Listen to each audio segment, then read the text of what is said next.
Okay guys, next exercise we'll learn is exercise 8, and this is the 5-stroke roll. Now when we start getting into these rolls, the 5-stroke roll for example is a shorter roll than what we learned in exercise 7. It was a crotchet roll.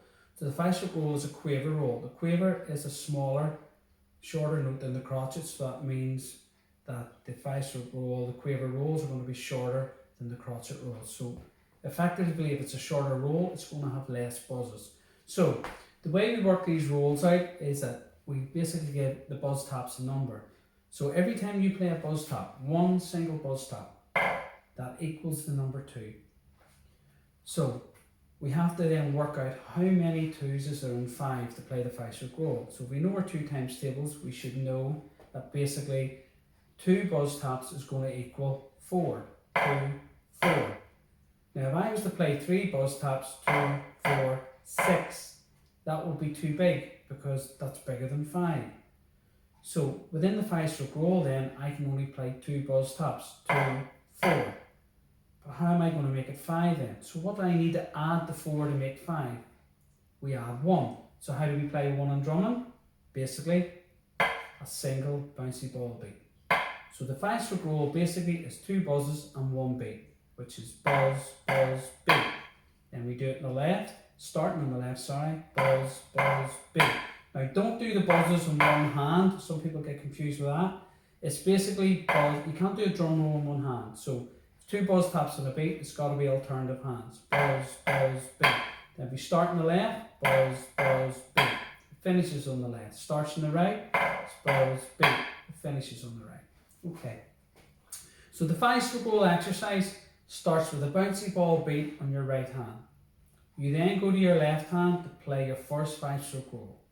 You then go to your right hand to play your second 5-stroke roll. And then you have a left-right tap after.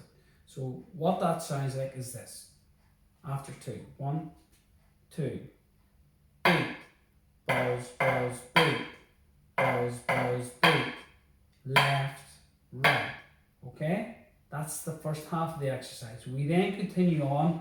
We go to our left hand for the next 5-stroke roll, we then go to the right hand for the next 5-stroke roll, and then we go to the left hand again for the last 5-stroke roll, and then we finish this time with a right left tap. So the whole exercise all together, I'll play it nice and slow, so follow the hand coordination as well. It goes like this.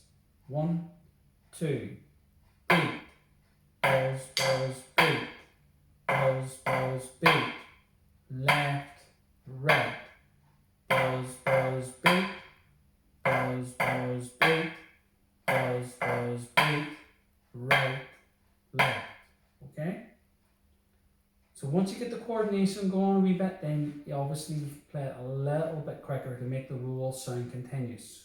So it'll eventually sound a little bit like this. 1, 2, beat, buzz, buzz, beat, buzz, buzz, beat, left, right, buzz, buzz, beat, buzz, buzz, beat, buzz, buzz, beat, right, left. Okay? Now, when you're learning these rolls, guys, what a lot of people do and find difficult is the actual getting the bouncy ball beat at the finish. Where a lot of people will go beat, buzz, buzz, beat. They'll say beat, but they'll play a buzz on it. So that's why I want, when you're learning it, to play it nice and slow and get it nice and precise before you start to build momentum on it.